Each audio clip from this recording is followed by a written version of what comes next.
Attention magnétoscope. Top.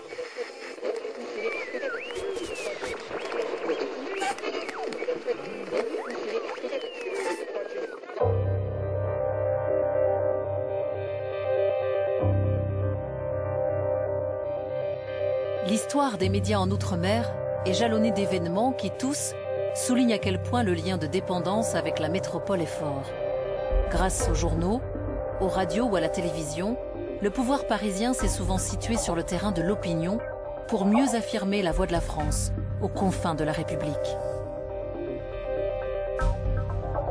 De la Martinique en Polynésie, en passant par la Nouvelle-Calédonie et la Réunion, l'histoire de la presse écrite raconte comment l'État français, en voulant s'assurer un contrôle éditorial sans faille, a permis à un homme de faire fortune.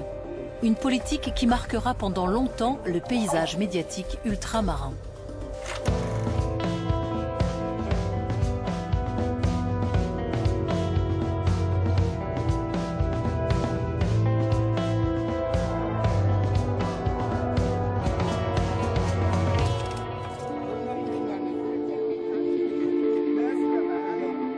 Jour de marché à Fort-de-France.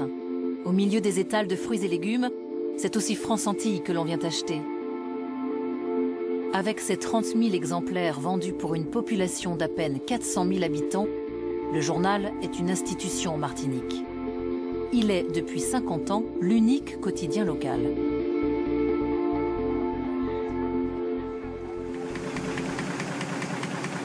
C'est lors de la visite du général de Gaulle en 1964 en Martinique que France-Antilles est lancée. Le journal est mis en place par la volonté directe du gouvernement. Avec un enjeu fort, le président français est déjà presque en campagne électorale et un contexte mondial de décolonisation agite alors la Martinique. Mon Dieu, comme vous êtes français! Le premier numéro est entièrement dédié au déplacement présidentiel et célèbre avec engouement l'attachement de la France aux Antilles. De Gaulle est accueilli par le député maire de Fort-de-France, Aimé Césaire, qui l'accompagne dans presque tous ses déplacements sur l'île. Dans cette première édition de France-Antilles, pas un mot sur Césaire, pas une ligne sur le discours qu'il prononce. L'homme est pourtant incontournable. Il se bat pour l'émancipation des Martiniquais. Rien non plus sur les manifestants qui réclament plus d'autonomie pour leur territoire à l'occasion de la venue du général de Gaulle. C'est pas ce petit groupe ridicule qui est là qui changera quoi que ce soit à la magnificence de cette manifestation. Vive la France! L'objectif est donc clair. Il ne s'agit pas d'offrir un quotidien aux Martiniquais, mais bien de mettre en place un organe de liaison entre la France métropolitaine et son département ultramarin. La ligne éditoriale de France-Antilles se définit simplement. Porter haut la voix de son maître, la voix de la France. Les Martiniquais se rendent compte que leur terre est véritablement une œuvre française, une œuvre grande et belle que la France a créée de sa propre chair. Et ils lui sont reconnaissants qu'elle les ait instruits, éduqués, qu'ils aient reçu d'elle la liberté et la dignité humaine. Le lancement du quotidien est d'autant plus important que la Martinique connaît un climat social très tendu depuis quelques années. Devenu département français en 1946, sous l'impulsion de son député Aimé Césaire, l'île se plaint de plus en plus de la politique discriminatoire menée par le gouvernement à son égard.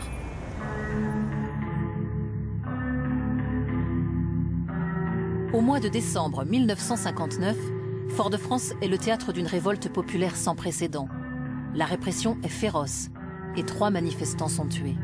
Ça éclate dans une capitale complètement incontrôlable. Pendant 2 jours, les forces de police et de gendarmerie, les rapports le montrent bien et ils le disent, n'ont eu aucun contrôle de la situation sur le terrain. C'est la première fois que ça arrive aux Antilles. Ça va arriver après en Guadeloupe, en 67, mais Martinique, décembre 59, c'est la première explosion urbaine avec une jeunesse complètement incontrôlable dans la rue, qui est sensible à certains thèmes, notamment des thèmes de la révolution cubaine, et puis des thèmes autonomistes. Les années 60, effectivement, c'est un tournant dans la politique martiniquaise.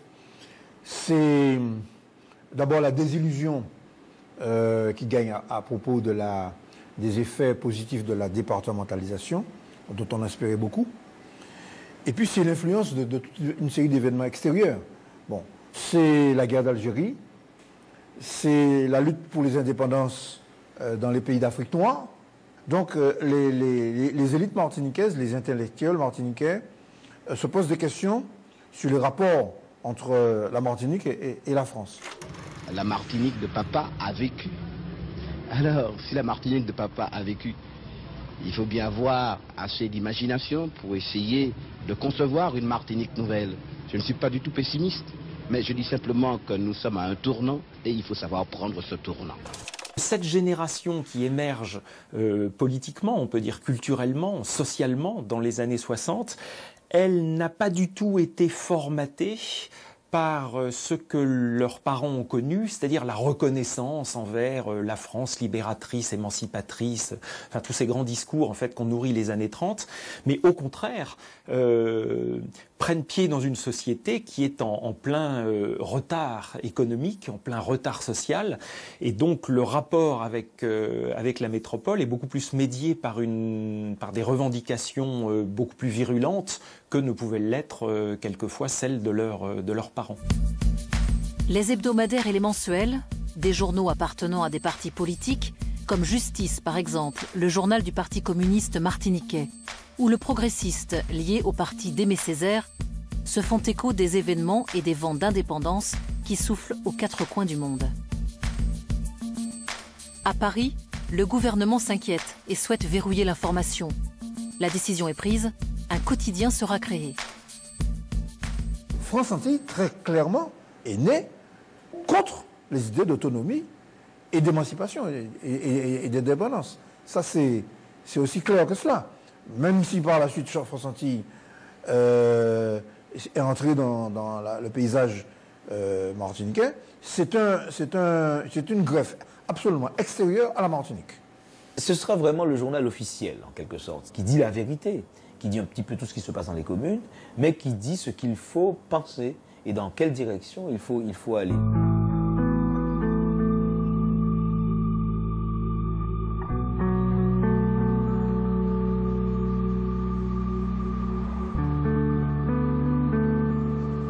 Le lancement de ce nouveau quotidien est entièrement piloté depuis la métropole, sans aucune concertation avec les Martiniquais. Pour France Antilles, tout est importé, le papier, les capitaux, mais aussi les hommes.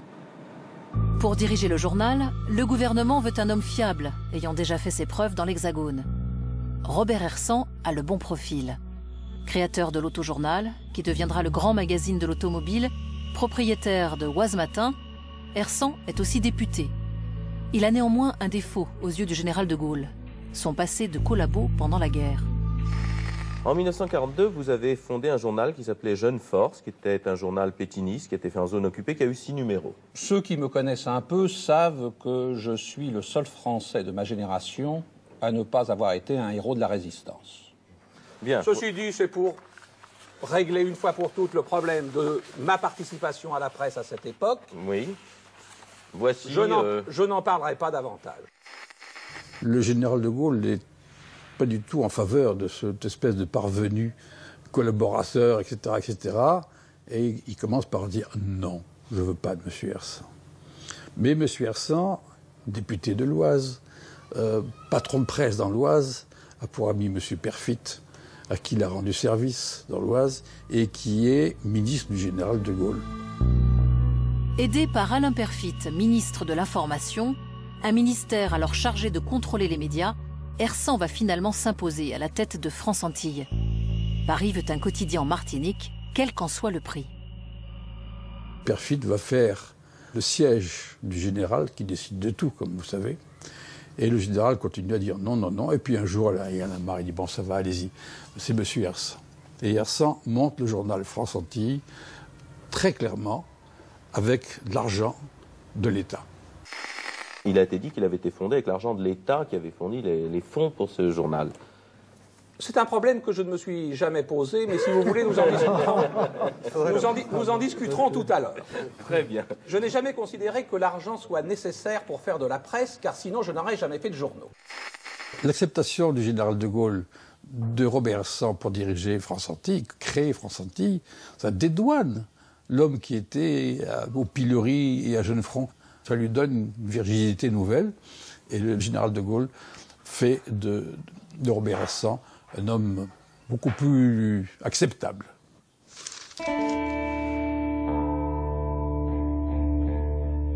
Monsieur Hersan n'a accepté de se lancer dans cette aventure qu'avec la bénédiction substantielle du gouvernement. Qui paie? D'où vient l'argent?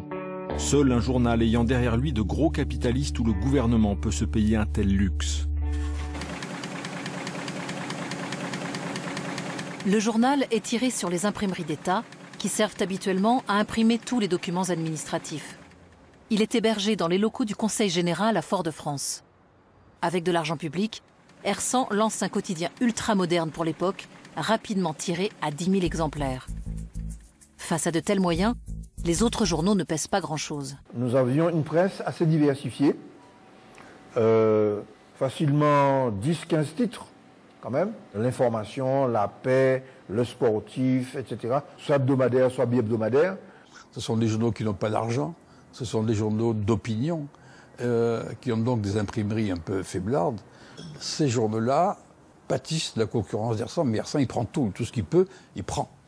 Une des caractéristiques de ce qui va se passer avec l'arrivée de France-Antilles, c'est le laminage progressif de ces, progressif ou rapide hein, pour certains, de ces différents titres qui ne vont pas pouvoir résister économiquement évidemment par rapport à France-Antilles, et la disparition finalement d'une pluralité véritablement d'opinion. Ah oui, il y a des journaux qui ont disparu. Hein. Quand France-Antilles a paru, ça coulait pas mal de journaux. Hein. Il y a des journaux qui ont disparu parce que on est venu avec le gros bataillon, toutes les fesses patronales, tout, on couvrait tout en ce temps-là. L'entrée des classes, tous les enfants qui allaient en classe, la première fois qu'ils allaient en classe, c'était l'image du journal, quoi. Les gens aimaient ça, les gens se voyaient.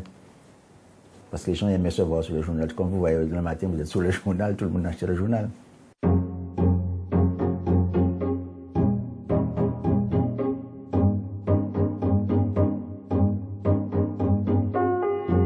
Pour la première fois, les Martiniquais se voient dans leur journal. Ils plébiscitent alors France-Antilles. Pour gagner des lecteurs, Hersan sait comment s'y prendre. France-Antilles, d'abord, ce sera l'utilisation massive de la photographie. Dans un pays où il y a peu de tradition de lecture dans les masses populaires. Ça. Donc il y a un côté à la fois positif et négatif, c'est que France-Antilles va habituer une partie de la population à une lecture quotidienne de la presse, ce qui n'existait pas comme tradition à la Martinique. Ça, c'est l'aspect positif. Alors, l'autre aspect, c'est que France-Antilles va faire une politique très, on dirait people, maintenant. C'est-à-dire que c'est les chiens écrasés, c'est les assassinats, c'est les meurtres, les choses de ce genre, hein, qui sont à la une, et qui va donner, du point de vue de beaucoup de gens, une vision très négative de la Martinique.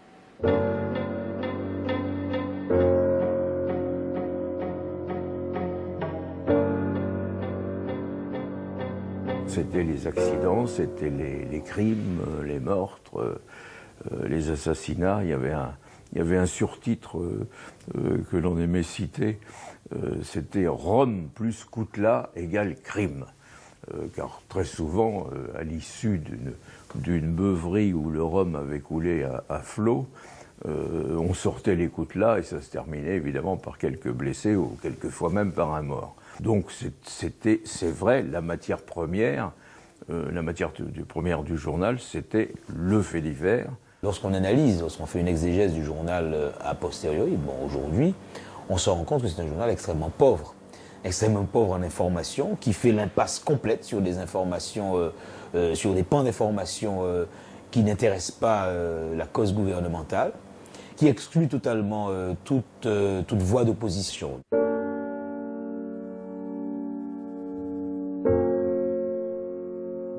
France-Antilles ne dit pas un mot de Césaire, ne parle pas de Césaire. Césaire n'existe pas. L'activité de Césaire à la mairie de Fort-de-France ou l'activité de Césaire en tant qu'homme de lettres n'existe pas. Or c'est le premier personnage de la Martinique. Il est absolument exclu, disons, de la vision de France-Antilles. Hersant ne va nommer à la rédaction en chef de France Antilles que des journalistes métropolitains. Il doit s'assurer que le journal remplit bien sa mission. Il y avait des journalistes de France qui venaient ici. C'était très peu politiquement, c'était eux qui menaient le journal. Hein. Les journalistes martiniquais, c'est plutôt les chiens crasés, quoi. C'était le journal départemental au sens le plus noble du terme, si je peux dire. C'était confirmer la présence de la France aux Antilles. Il est sûr que le journal France Antilles, alors sans forcément étouffer, ne rend pas compte de la détresse sociale, hein, on peut dire, des îles dans les années 60. Il y a d'ailleurs très curieusement dans la presse métropolitaine à ce moment-là toute une série d'enquêtes qui sont lancées, et pas toujours seulement dans la presse de gauche, hein, on va trouver des enquêtes aussi dans Le Figaro, et qui, alors très alarmistes justement, sur la situation préoccupante finalement des Antilles, qui quelque part sont restées, on peut dire, ou ont été laissées plus exactement au XIXe siècle.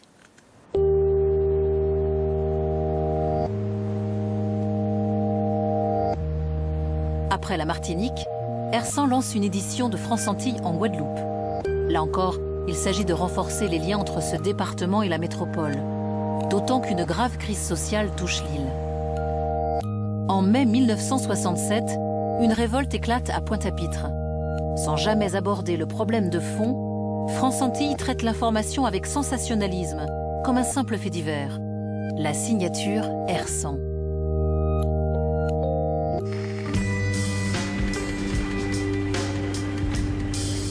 Quelques années plus tard, en 1973, Robert Hersant rachète le titre France Antilles à l'État français, dans le cadre d'une transaction dont le montant reste inconnu.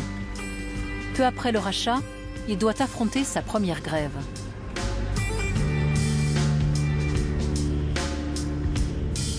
À un certain moment, la grève a été déclenchée parce qu'il y a eu beaucoup de métropolitains. Leur salaire, ils avaient voiture de fonction, ils avaient tout ce qu'on n'avait pas, tout ça. Alors ça, les employés ont comme ça houspété pour avoir les mêmes avantages comme tout le monde. Vous voyez, il n'y a pas de supplémentaire du tout. À un certain moment, c'était pas. Il fallait quand même réagir à tout ça.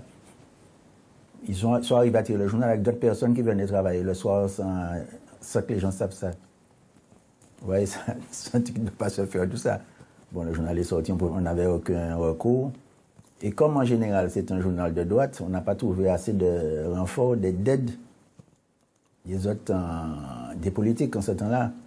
Parce que c'était que la droite, les gens acceptaient ça comme ça ici, ce qui n'était pas normal. Un des mots d'ordre lancés par les manifestants était celui-ci. N'achetez pas France Antilles, soutenez les grévistes.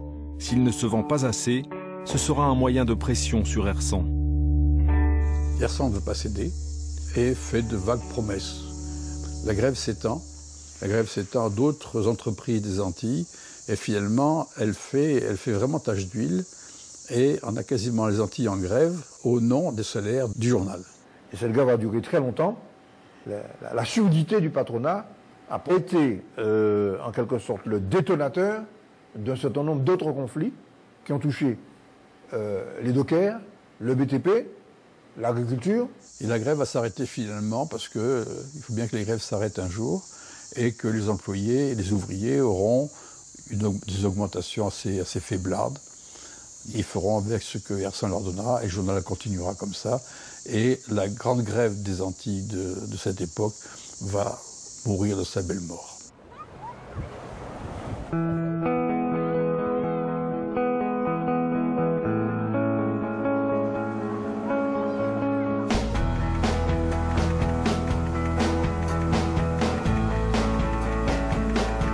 Après quelques mois de grève, les rotatives fonctionnent à nouveau.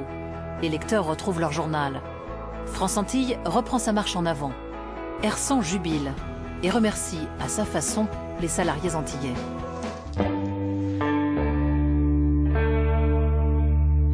C'est un journal un peu con. J'ai tenté une expérience, relever le niveau du numéro du samedi. J'en vendais 3 fois moins, j'ai abandonné. Un journal est un produit qui se vend. On n'en fabrique pas avec de bonnes intentions. S'il dit ça, peut-être qu'il a ses raisons. En tout cas, un journal con ne fait pas de l'argent. Parce que lui, il en a fait au BRS en Martinique avec ce journal. Et il en fait toujours. Alors s'il dit que c'est un journal de con, mais les cons ramènent de l'argent quand même. C'est une bonne chose. Nous avons facilité l'achat d'un tas de journaux parisiens en France, quoi. Parce qu'on marchait mieux que tous les Dauphinés et compagnie, tout ça. Hein. C'est ici que l'argent sortait. Il a trouvé con, l'essentiel. Effectivement, on était con d'acheter. Pas pour moi le travail, mais ça prouve que la considération qu'il avait pour nous. C'est l'argent qui l'intéressait, et puis c'est tout.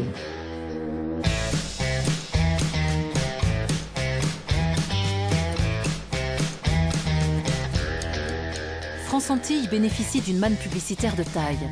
Toutes les entreprises intervenant sur des marchés publics, en Guadeloupe ou en Martinique, deviennent des annonceurs dans le seul quotidien local qui peut ainsi fixer ses prix sans craindre la concurrence.